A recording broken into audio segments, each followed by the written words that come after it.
Krentzel, and I wrote this book, Under My Skin, Drama, Trauma, Rock and Roll. It's the first book in a trilogy, and this one covers me from the age of 5 to 20. Some amazing things happened to me, which is why I wrote the book. I toured with Kiss at 19 years old as a music journalist, not as a groupie.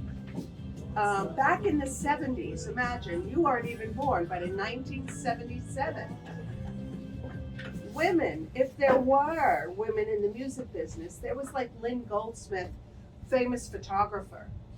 Most of the women in the business were publicists. There were hardly any music journalists, at least in New York City, which is where I was at the time. But getting to that point, so I was living in the city, divorced parents, all kinds of abuse and different things that happened. You know, you read about it, I'm not going to talk about it now. That got me to a point where, wait a minute, my mother does not accept me. I'm not accepted. Yeah. Okay. Front door. So I wasn't accepted emotionally, but I was allowed to create. The kind of dichotomy, right? How am I going to navigate that? So I wrote and I played guitar. And at some point, I guess I was in high school, I was writing for my school newspaper, and I had this epiphany. Oh my God, I think I'll couple the two. I'll be a music journalist. Okay, now back in those days, you used a typewriter. And please come in. If you want to sit down, don't stand there, please come in. I wrote on a typewriter. I mean, did you ever even see a typewriter, right? Yeah. You used carbon paper in between the two white sheets in order to make a copy of what you were writing. And if you wrote something which was incorrect, you had to start all over again. Okay, so one of my teachers, my English teacher, poetry teacher, he taught me how to write a pitch letter. Like now we have pitch decks, right, on digital, pitch decks. He taught me how to write a pitch letter and said, so what you have to do is you have to write this letter to whatever, 20, 30 magazines. Circus Magazine was the music magazine of the time, along with Cream and Rolling Stone. Did anybody see Almost Famous or hear of it? Okay. So Circus Magazine was the music magazine of its day. And that was my idol. That was where I wanted to be published. So I had to write these letters and tell them why. Why would you want to publish me? But that's not enough, right? So I've had to figure out a way that they could see my writing. So what I did was this. So my father was a jazz aficionado, and he had collected over 2,000 LPs, 78s and 45s in jazz from the 1920s to the 1940s. So that's what I grew up on. But I started collecting 45s from Motown era, rock and roll like the Beatles, the Stones, everything pop, like you name it, like Three Dog Night, the Bee Gees, kind of escaping me now, like Dionne Warwick, Do You Know the Way to San Jose? So I was collecting those records. And by the time I was 15, I had about 2,000 albums. So before Wikipedia, I was like the walking Wikipedia, like name every band. I knew every member. I knew which band they went to, where they left, what instrument they played, what songs they wrote. Like I had it all in my memory. And so what I did was, okay, how is Circus going to publish something of mine? I will write album reviews. Whatever new LP I bought, I wrote a review of it. I dissected, wrote about each song, the players, everything. Okay. Meanwhile, I was like hitchhiking to get to the concerts at night on the weekend, because it was, I won't say it's 100% safe, but you wouldn't do it now. But definitely not, right? I mean, but that back then you sort of did that. And I'd go to the concerts, and then what do you think I did? Have any idea? Party. Yeah, that too, but like talking about interviewed the rock stars? What? Interviewed the rock stars? Well, yes, I would go to some clubs, I'd interview, I'd have now you have it in your phone, but I had an actual tape recorder, and I would do concert reviews. And eventually, it took about 2 years, but I got something published in Circus, but I never gave up. Never gave up. Never give up. And so that happened. Now, in between, I went to Europe because at 16 years old, my parents. Schwab is laughing because there's one chapter in here, and it's called "Fucking My Way Through Europe." Oh, I saw Europe on my back. Very different kind of sights. But in any case, I was 16, and the question my dad and stepmom asked was, do you want a party or do you want to go to Europe? Duh. Right? So I went to Europe, and something magical happened. At the time, there was a band called Golden Earring. Radar Love was their hit song. They were a Dutch band, and they had the hit worldwide. And I happened to, through kismet, through luck, I happened to meet Barry Fay, who is the lead singer. So I'm like, okay, I'll have an interview, I'll write the story, and I'll get it published. No, they didn't publish it. But now I was on my way. I was convinced this is going to work one way or the other, no matter how long it took. So I got back to the States. Whenever I did, I worked part-time. I was going to school at night, but this was my love, and this is what I was going to do. So the long and short of it is that I was 19 years old, and I get a call from the manager of KISS. Hi, Elise, do you want to go to Japan with KISS? And I said, no. I don't like the band. And what? Of course you're going to like the band. You're going to love the band. I said, listen, if I can't write what I want to write, I'm not going. And I don't like the band. Snooty 19-year-old. But I really didn't like the band. I mean, they were on their way up. This is 1977. This right, what, Destroyer was right before that, or just before just Rock and Roll Over, right? And I had seen them in the club, and I was like, okay, the makeup is great, that's pretty interesting, but the music was like, Any case, within 3 weeks, and this is what changed my mind and then my life forever. Within 3 weeks, I'm walking down Broadway. Broadway, everybody knows Broadway, right? In New York City. It's where all the it's a theater district. So I'm walking down Broadway, and I see this marquee for a show called Pacific Overtures. I'm like, what's that? That looks interesting. Well, it was about the Japanese takeover of America. It was about Sony, it was about Panasonic, it was about Mitsubishi, and the whole thing of the cars, and not only the transistor radios, but the cars, the electronics, and Japan coming to America. I'm like, that's interesting. He called to go to Japan. Well, here's a show about Japan.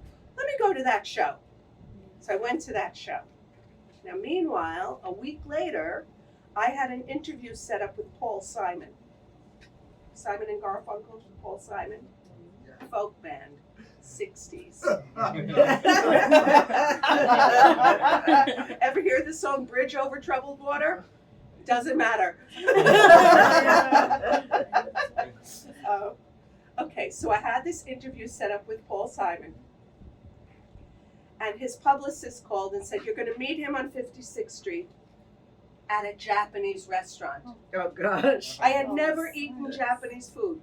We ate Chinese. Chinese is to New York. Chinese and Italian is to New York. What, like tacos and I don't know what else is in Vegas, but like tacos and what?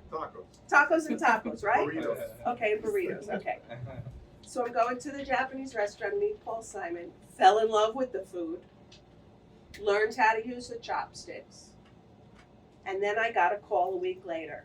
I was already convinced, not even about KISS, but just fascinated with Japan. And then I'm saying to myself, why shouldn't I go? Even if I don't like the band, I'm going to be in another country. I'm going to be in a culture I never even imagined. So I can't pass up that opportunity, right? I mean, I was freelancing. So what? I'll get another job. You know, living hand to mouth anyway. It didn't matter. Free, all expenses paid. They paid, this is 1977, it was $10,000 a journalist that they paid. You're talking first class on a Pan Am. The plane was dedicated to Kiss. It was called the Pan Am Clipper. Their logo was on the plane.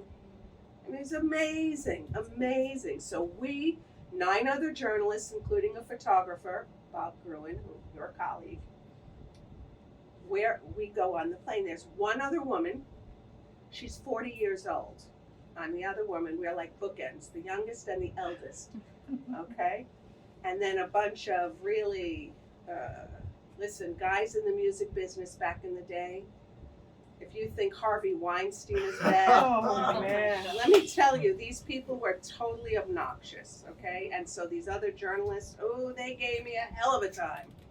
Hell of a time. You can read about stuff in the book as well. But, okay, doesn't matter. We get on the plane, we have Kiss. They're in the back, they're not intermingling with us journalists. They have their girlfriends, like Lydia Chris was there and a whole bunch of other people. All the roadies, John and a whole ton of them. The PR crew, they sat up front, and Bill Aucoin, was the manager of Kiss. He's since passed away. R.I.P. Bill. He was a great guy. Front door. Closing now. Okay, so all of us, there's probably like less than 100 people chartering this plane.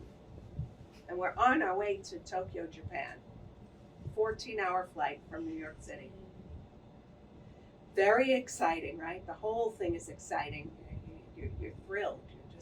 And I'm 19, so yes, I'm a journalist, but you understand that I was also like a little bit, I can't say fan, but there was a fan-like atmosphere and an attitude, because I was so open, like, to experience whatever was going to happen, that I wasn't really using a critic's mind. You know, I wasn't too critical, in other words. I was just absorbing it, thinking, this is great, and I'm going to take the whole experience. Okay, I'm going to stop for a minute. Any questions? Because then I'm going to read a little bit. Does anybody have any questions or comments? Or want to know anything? Like, we good? Tell us. All right, all right. Okay, so then we land in Tokyo.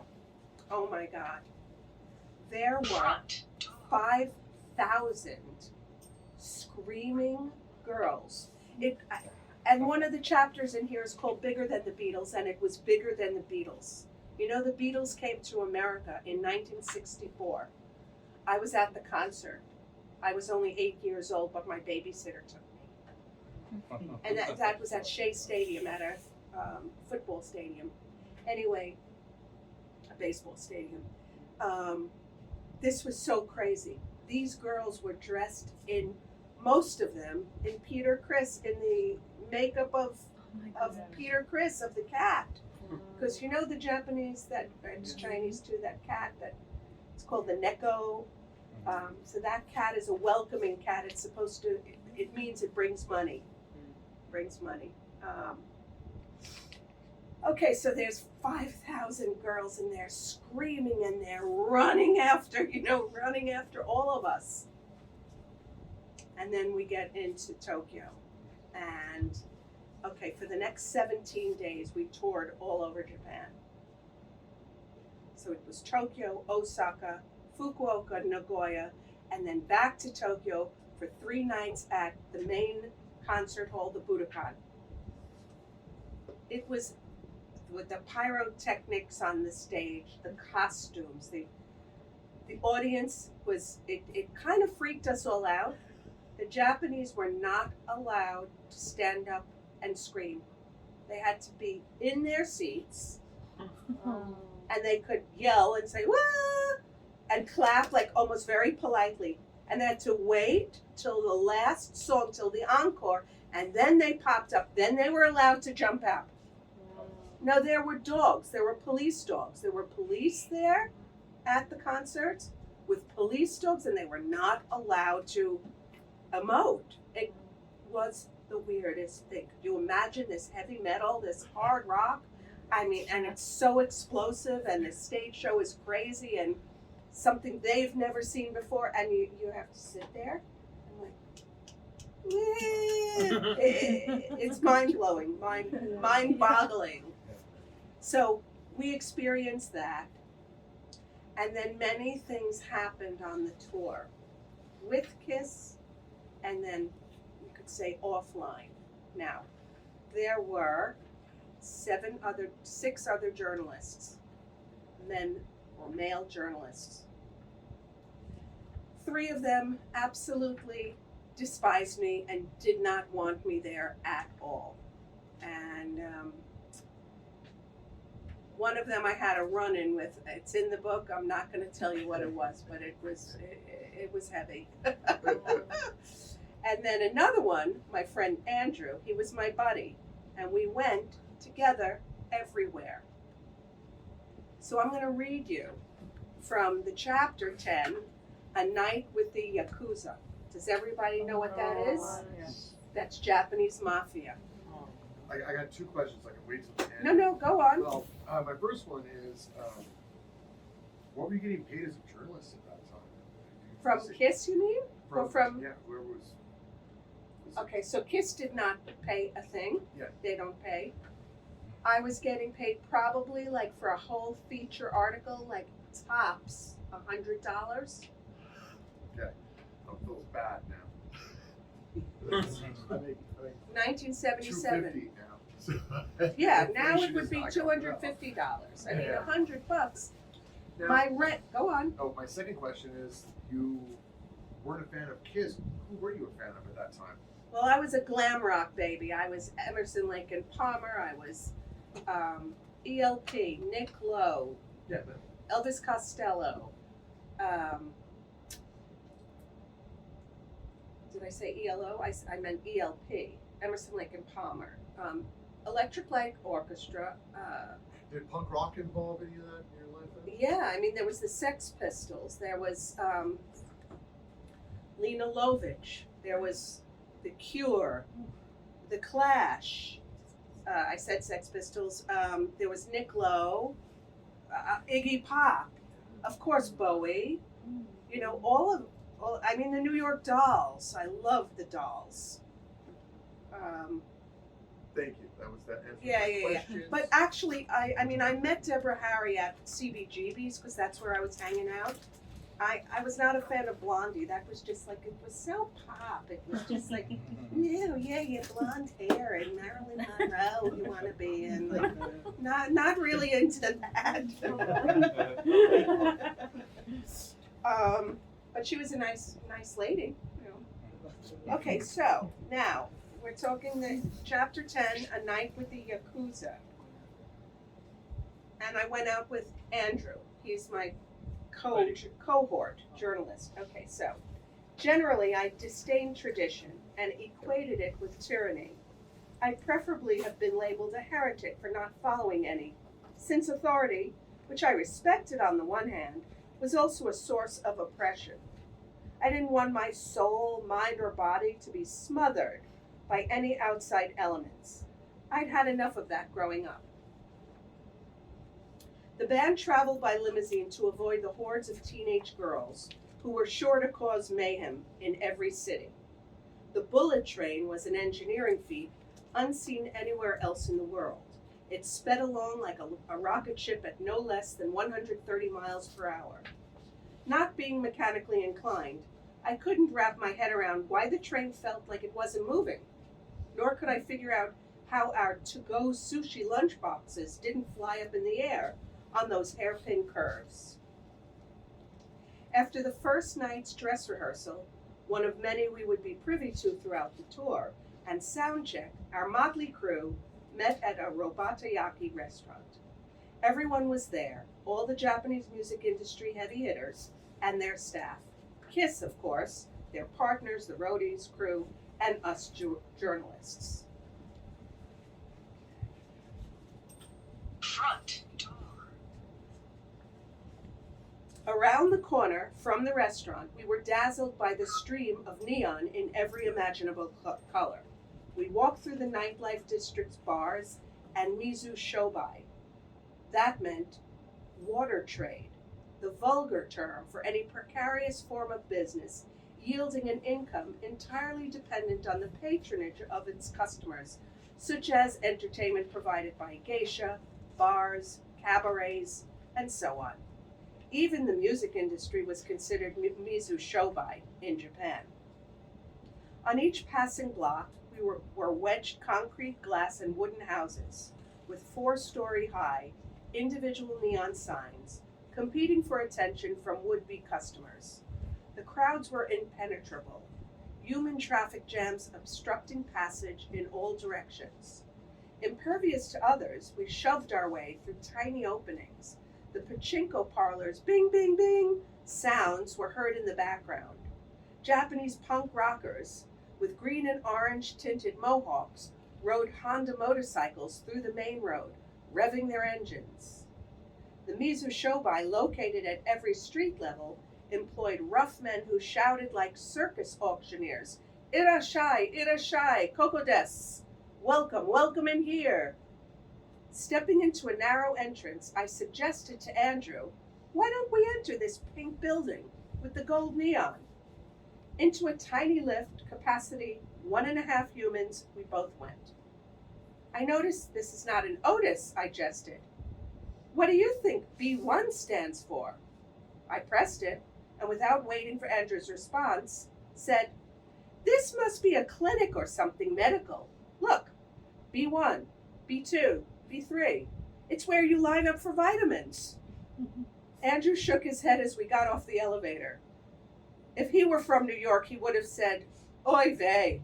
Instead, he said, "Let's go into that one," and pointed down a dimly lit hallway. We sauntered into a club just as a door, covered in pink leather, like an upholstered couch, turned sideways, opened. 2 hefty men stood on either side of the entrance.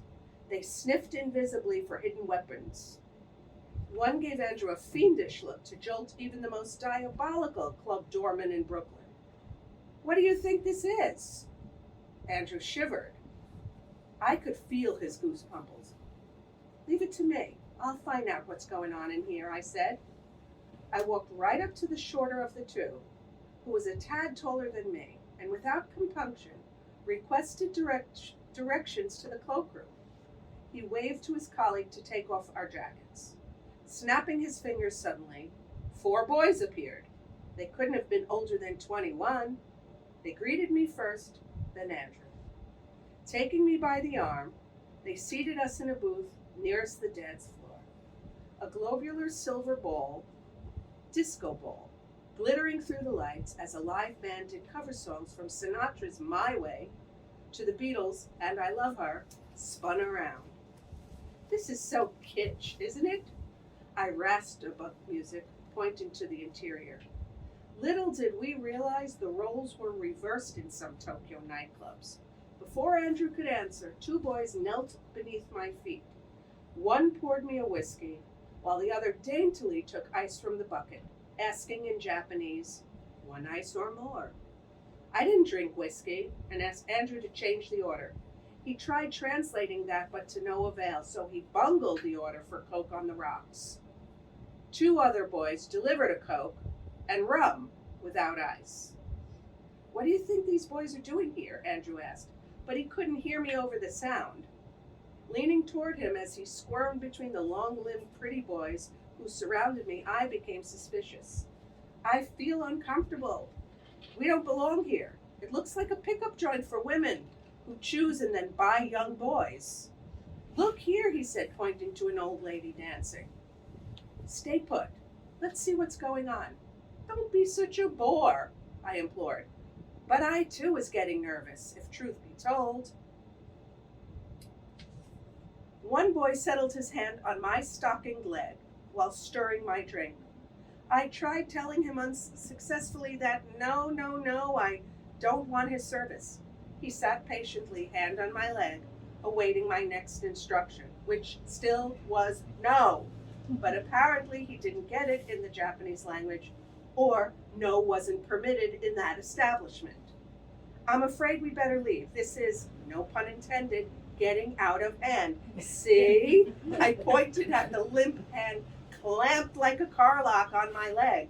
Using the international sign language for the check, I scribbled a bill midair, gesticulating to one of the waiters. Immediately, a bill for over 3,000 yen was presented in an expensive leather pouch. 2 wrap mints were the bonus for payment. Except that we couldn't possibly pay the outrageous bill. Horrified, I did a quick mental calculation. Andrew, I said, gulping visibly, this glass would cost us the equivalent of $150 US. 1977. Wait. I had to count all the shot glasses to tally the cash. Andrew started counting as well. Desperate for a solution, neither of us had thought of exchanging additional money for that evening. I waved over one of the bullies, who immediately came over with a bulky frame and scowl, his hand out, wanting cash only. Mr. San, do you speak English? No. Andrew sat, allowing me to carry out whatever fantasy he knew was coming. Mr. Satoru tagged behind the manager, who was cleanly shaven, wearing a black tuxedo and white tie. I half expected him to wear the obligatory white gloves I had seen on the taxi driver from the airport. I bowed. The manager stood aggressively with his legs wide apart in an A shape, with his arms crossed across his chest. He repeatedly pointed to his nose, indicating he was the manager. Mr. Manager, we have a small problem here. In my country, America, I had no plan, so I improvised, coming up with an ad hoc response to this dilemma. Craftily, with one hand on my hip, I told him that I charge much more in my country, America. I charge 1,000 yen. Ask my manager here, Andrew, I said, pointing to where he was. I beckoned Andrew to stand and bow, to be on the ball, to corroborate this ludicrous story. He moseyed over to me and stood slightly to my right to listen. The club manager looked pitifully at Andrew, but was keen to know more about my nightly rates. Wink, wink. Unperturbed by his questions, I continued with the charade. Therefore, Mr. Manager-san, I'm afraid that since my charge in America is 6,000 yen, inclining my head in Andrew's direction and nodding vehemently, we will have to charge you 3,000 yen for my presence here tonight. He inquired as to the specific service I was to deliver. Well, if you want to know that, you'll have to visit me at my hotel at 3 a.m. But first you have to pay me half, 1,500 yen. Here. I jabbed an index finger in the middle of my outstretched palm. In cash. You hand it to my manager in an envelope. Okay. That's when it gets good. Yeah. But I'm just going to leave it to say that I got the money. Andrew and I are laughing our asses on the way to the hotel. And then something happened at the hotel. And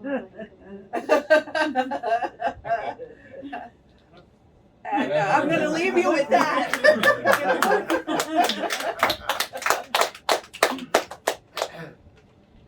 So there's a couple of other really interesting and crazy things that happened, not only on the tour, but in my life. And if you're interested to read about it, we have books. I will sign them. And Elise, can you just read your table of contents? Yes, That good idea, really good lays idea. it Let me all read the out. table of contents.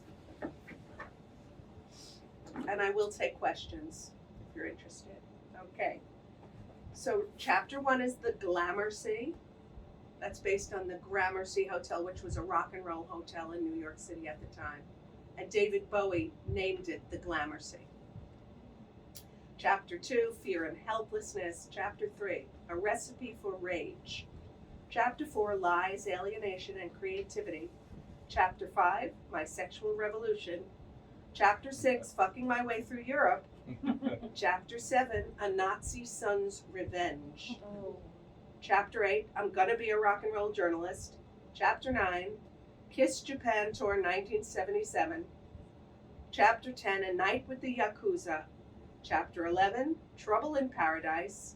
Chapter 12, Bigger Than the Beatles. Chapter 13, Landing the Deal.